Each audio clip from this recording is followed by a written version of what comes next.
Hello students and friends. मैं संतोष कुमार पटेल और आप देख रहे हैं टेक्नो प्लस स्टडी चैनल। आज जो वीडियो लेकर आया मैं वो आपके टेंस की सीरीज का भाग 12 है, पार्ट 12, जो कि टेंस की सीरीज में हम पिछले कुछ वीडियो को डाल चुके हैं। जो आपका फ्यूचर टेंस का पहला पार्ट, यानी कि फ्यूचर टेंस का पहला पार्ट, फ्यूचर इंडेफिनिट टेंस, इसके पिछली वीडियो डाल चुके हैं। यानी कि इसके पीछे जितने भी टेंस होते हैं फ्यूचर कंटिन्यूअस के पहले आपके, हमने वो सारे टेंस डाल चुके हैं। तो आप समझ सकते हैं कि आज हम फ्यूचर कंटिन्यूअस टेंस बताएंगे, जैसे कि थंबनेल में देखे होंगे और सामने बोर्ड पर आपको दिखाई दे रहा होगा। तो हम पूरे टेंस को स्टार्ट किए हैं एक क्रम से, शुरू से लेकर के लास्ट तक सभी टेंस को हम खत्म करेंगे, पूरा 12 टेंस खत्म करेंगे। उसके बाद हम नरेशन स्टार्ट करेंगे और वॉइस एक्टिव पैसिव ये भी चालू करेंगे। उसके बाद हम क्वेश्चंस कराएंगे, हाई स्कूल इंटर के सभी के भी। ठीक है, तो वीडियो स्टार्ट करते हैं। जैसा कि आपका फ्यूचर कंटिन्यूअस टेंस, सभी टेंस में आपको क्या करना है, अगर आप टेंस पढ़ना चाहते हैं तो आप जाकर पहले पिछली वीडियो टेंस के देख लीजिए, और जो भी जितनी वीडियो हैं उसको देख ले सकते हैं। और सभी को देखने से पहले आप पहला पार्ट ऑफ टेंस का है उसमें हम टोटल पहचान बताए हैं चार्ट द्वारा, उसको आप देख सकते हैं। डिस्क्रिप्शन लिंक चेक करिए, सभी आपको मिल जाएगी वहाँ से, और आई बटन वेट करती रहेगी, वहाँ पर भी मिल जाएंगी। और लास्ट इन स्क्रीन पर आपको बहुत सारी वीडियो, 4 वीडियो मिलेगी यहाँ पर बाद में। तो आप याद करना चाहते हैं तो आप जरूर कर्ता को पहले याद कर लीजिए कि कर्ता कौन कौन से एक वचन है, बहुवचन। सभी में देखिए एक वचन कर्ता क्या होती है, आप वैसे भी याद कर सकते हैं। एक वचन कर्ता के नाम होते हैं ही, सी, इट और नाम, ये एक वचन कर्ता होते हैं, सभी टेंसों में यूज होता है। और आई, वी, यू, दे आपका ये बहुवचन कर्ता का होता है, पर फ्यूचर टेंस में ये वर्क नहीं करता है। फ्यूचर टेंस में आपका सबसे अलग है आपका आई, वी, इसमें एक वचन की बहुवचन की बात ही नहीं है। यानी आई, वी केवल दो कर्ता के साथ आपका सेल यूज होगा, बाकी सभी कर्ता जो बचते हैं, यानी जो बच गए और सभी कर्ता नाउन, उनके साथ आपका विल का प्रयोग होगा, चाहे वो इंडिफिनिट हो चाहे वो कंटिन्यूस हो। फ्यूचर टेंस में बात होती है, फ्यूचर टेंस में आपको आई, वी के साथ सेल, बाकी सभी के साथ विल। लेकिन कुछ आपके आवश्यकता अनुसार, कुछ नीड, आवश्यकता या आपका अनिवार्यता, अगर कुछ ऐसे सेंटेंस आते हैं तो ये नियम उलट जाता है, सेल फिर इसमें यूज होने लगेगा और विल आपका इसमें यूज होने लगेगा। तो ये आपका उस काम नहीं करता है, नहीं आपका बहुत कम, आपका 80% तो यही काम करेगा कि आई, वी के साथ सेल, बाकी सभी के साथ विल यूज करना है। अपने के लिए जरूर याद कर लीजिएगा, सभी टेंस में काम आएगा। अपने के लिए, अपने का मतलब हुआ जब कोई सेंटेंस में अपना घर, अपनी कलम, अपने दोस्त, अपना शब्द आता है तो अपने के लिए आपका आई के साथ माई लगे। यानी अपना जब आए तो अपना का अंग्रेजी नहीं होती है, अपना की अंग्रेजी की जगह लिखा जाता है कर्ता के अनुसार। जैसे अपना आता है तो हम कर्ता देखना होता है, कर्ता को हम यूज करेंगे। जैसे आई अगर करता है तो उसके साथ अपने की इंग्लिश आपकी माई बनेगी, और अगर यू करता है तो आपका अपने की अंग्रेजी योर बनेगा। इसी तरह सभी को हम लिख दिए हैं अपने, इसको जरूर याद कर लीजिएगा, अपने के लिए सभी टेंस में काम आएगा। और कर्ता को आप एक वचन कर्ता, बहुवचन कर्ता, पिछली वीडियो देख लो, इसमें मिल जाएगा। चलिए इसको स्टार्ट कर रहे हैं। सेंटेंस आपका सभी टेंस में आपका 4 सेंटेंस होता है, affirmative, negative, interrogative, interrogative, negative. पहचान सेंटेंस की हमने सभी टेंस में बता चुका हूँ पहचान क्या क्या होती है, लेकिन एक बार फिर से दोहराता हूँ। अगर किसी भी सेंटेंस में आपका नहीं शब्द आए, अंग्रेजी में नॉट आए, तो समझ लीजिए निगेटिव सेंटेंस है।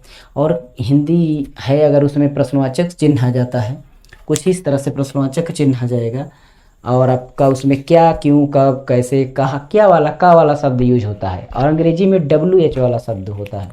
ठीक, तो ये शब्द अगर यूज हो जाते हैं तो उसमें आपका इंट्रोगेटिव होता है, यानी प्रश्नवाचक चिन्ह लगा। और दोनों प्रश्नवाचक चिन्ह भी हो, नहीं भी हो तो आपका प्रश्नवाचक चिन्ह, और दोनों भी हो तो इंट्रोगेटिव निगेटिव होता है। ये 3 सेंटेंस, अगर तीनों सेंटेंस नहीं है तो इसका मतलब अफर्मेटिव सेंटेंस। अफर्मेटिव सेंटेंस में कोई बवाल नहीं रहता, एकदम साफ रहता है। जैसे कि आप यहाँ पहले हमें फ्यूचर कंटिन्यूएशन की पहचान पढ़ते हैं। फ्यूचर की पहचान क्या होता है, गागे गीगी। ठीक ठीक है, फ्यूचर की पहचान हम समझ लिए। फ्यूचर की पहचान जो है गागेगी, ये शब्द आते हैं, मतलब लास्ट में ये आपका वर्ड होना चाहिए, अच्छा लास्ट में होना चाहिए, गागेगी इस तरह की, तो फ्यूचर हो जाएगा। लेकिन अगर आपका रहा, रही, रहे ये शब्द आते हैं तो समझ लीजिए आपका कॉन्टिन्यूस होगा, चाहे जिस टेंस में हो। पास्ट में भी रहा, रही है, प्रेजेंट में भी रहा, रही है, और फ्यूचर में भी आ रहा है, तो इसके लिए कॉन्टिन्यूस होगा। लेकिन रहा के बाद देखते हैं क्या है, था है, कि होगा, होगी, ये सब हैं। अगर ये सब रहते हैं, होगा, होगी, तो आपका फ्यूचर कॉन्टिन्यूस टेंस होगा, रहेगा रहेगी रहूँगा ये होता नहीं है, इसको वैसे लिखे हैं, इसको मिटा देते हैं, कोई मतलब नहीं है, आपका यहीं तक देखना है। ठीक, इतनी चीज़ें होगा। नियम क्या है? नियम वही जो सभी में नियम होता है। सब्जेक्ट होगा, एस बी ओ का क्रम होना चाहिए, हमेशा याद रखिए।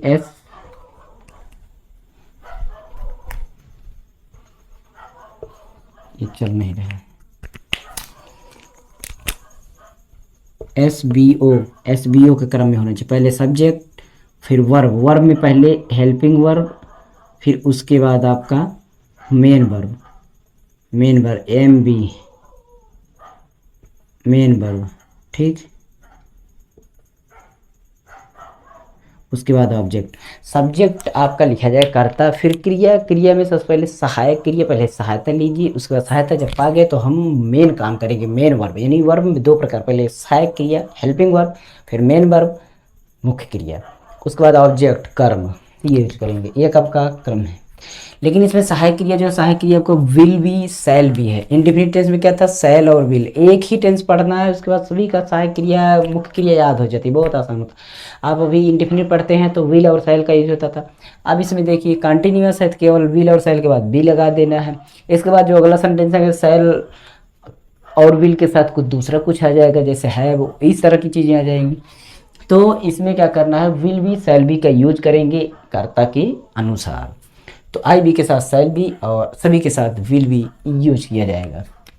पहला सेंटेंस है वह बाजार में सब्जी बेच रहा होगा। इसमें नहीं है, नहीं है, नहीं तो दिखाई नहीं दे रहा, इसका निगेटिव नहीं है। प्रश्नवाचक चिन्ह है, नहीं दिखाई दे रहा, तो इसका मतलब इंट्रोगेटिव भी नहीं है। जब दोनों नहीं है तो इसका मतलब अफर्मेटिव है। ए अफर्मेटिव में ए लिख दिए हैं, अफर्मेटिव। अनुवाद करते हैं। सबसे पहले सब्जेक्ट ढूंढ, सब्जेक्ट मतलब आगे होगा और वर्ब मतलब पीछे होगा, और हेल्पिंग वर्ब तो आपका सबसे पीछे से, यानी हेल्पिंग वर्ब सभी टेंस में चेंज रहता है। तो आप पहले सब्जेक्ट लिखिए, पीछे से बैक होते चले आइए, आपका अनुवाद हो जाएगा। पीछे से अनुवाद करते चले आइए, जैसे हम करते हैं अभी सामने। ठीक, इसमें क्या है? वह बाजार में सब्जी बेच रहा है, तो क्या करेंगे कि वह बाजार में सब्जी बेच रहा है, तो वह की अंग्रेजी पहले लिखेंगे। किसकी अंग्रेजी? वह की अंग्रेजी पहले लिखेंगे। तो वह की अंग्रेजी क्या होगा? बेच रहा होगा, लड़का है तो ही, लड़की है तो सी, ये पहले सेंटेंस में बता चुके हैं, तो आपका ही होगा, ही हो गया। अब रहा होगा तो टेंस पहचानते हैं, तो कॉन्टिन्यूअस है, continuous will be shall be, तो हमें ही के साथ विल बी। 100% में से आपका 80% विल ही यूज होना है, विल, और बाकी शैल, तो आपका विल हो गया। उसके बाद बी यूज करना है, विल बी होगा। अब देखते हैं क्रिया, ये सहायक क्रिया, मुख्य क्रिया क्या है? बेचना, सेल माने बेचना, तो हो जाएगा सेलिंग। मुख्य क्रिया में आईएनजी लगाना है, यहाँ पर लिखे आईएनजी फॉर्म लिखे हैं, तो यहाँ पर भी लिखे हैं helping verb will be shall be, और वर्ब में फर्स्ट फॉर्म में आप आईएनजी जोड़ दीजिए, आईएनजी पीछे लगा दीजिए। आईएनजी लगाते समय अगर आप कोई भी शब्द है या मुख्य क्रिया है जो उसमें अगर बेस फॉर्म में ई लास्ट में है, तो ई को हटाकर आपको आईएनजी लगा देना है, ये ध्यान रखना। तो सेलिंग हो गया। सेलिंग क्या? Selling vegetables,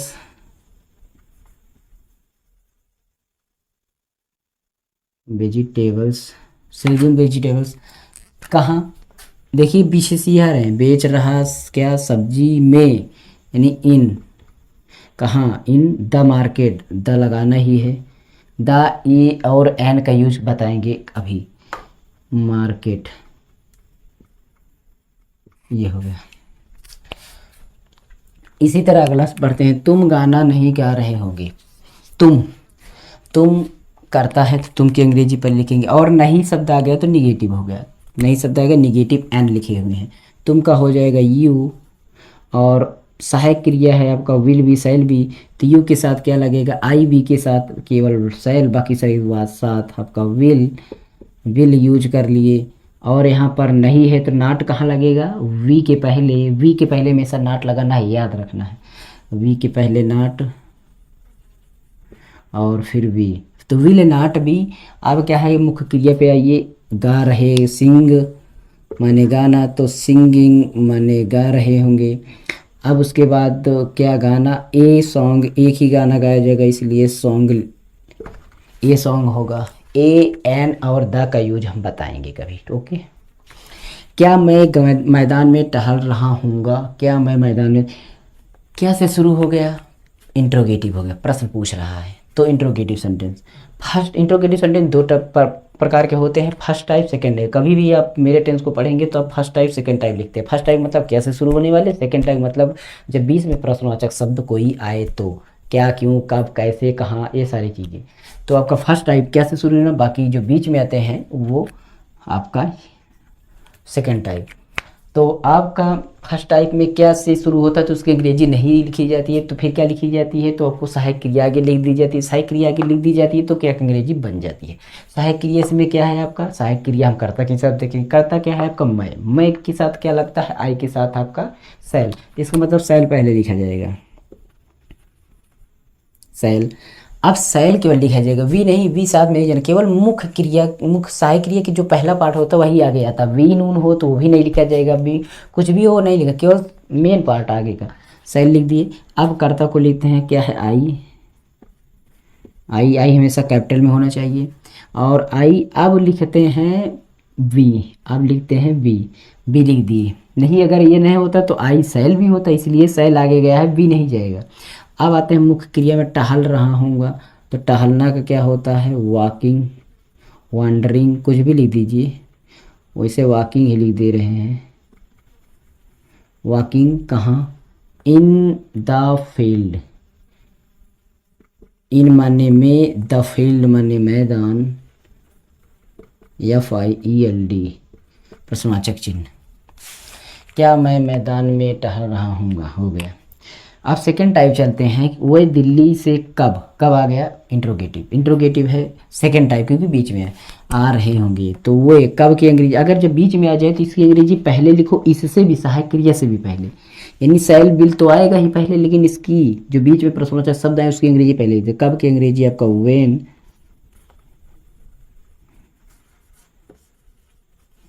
when. अब उसके बाद देखते हैं वे के साथ लगेगा विल, तो विल लगा देते हैं। अब उसके बाद करता, वेल, विल, दे।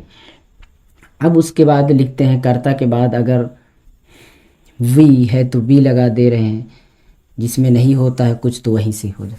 तो वी है, वी के बाद हम मुख्य क्रिया पे आते हैं, आना, तो कम हो जाएगा, coming.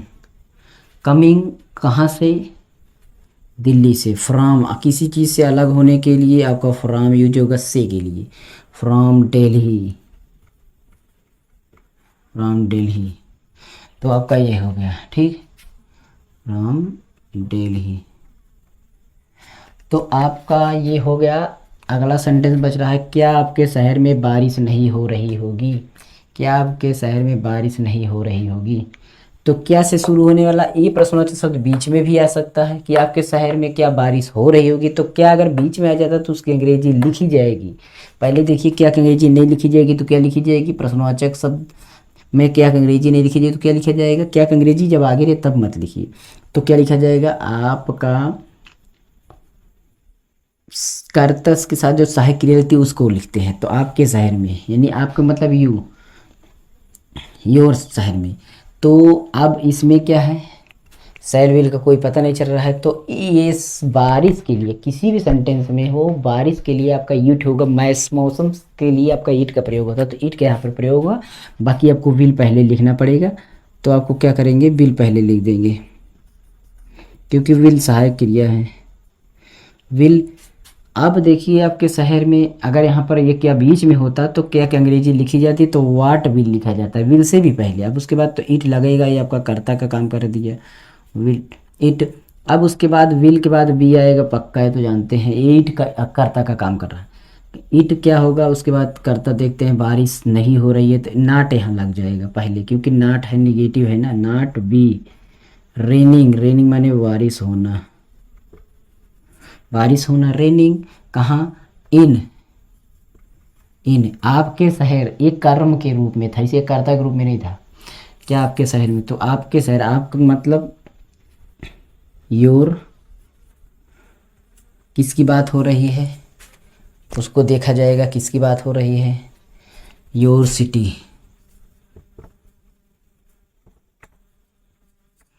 Your city. Tier city कुछ भी लगाया जा सकता है, जैसे आपका ऐसे कर्ता के हिसाब से होगा। बहुवचन के लिए दिगर लगेगा, और कोई किसी के साथ जैसे करता होगा उस हिसाब से आपका यहाँ आपके शहर में लिखा जाएगा, योर सिटी लिखा जाएगा। अब एक सेंटेंस हम छोड़ दिए, आप करिएगा इसको पहचान कर कौन सा सेंटेंस है, इसको आप कमेंट कर दीजिएगा कि आपने क्या लिखा है। इसको एक सेंटेंस हम आपके लिए छोड़ दे रहे हैं, और आप इसको समझ लीजिए। जहाँ पर कन्फ्यूजन हो आप कमेंट कर दीजिएगा, और इस सेंटेंस को कमेंट जरूर करिएगा इसको कर करके।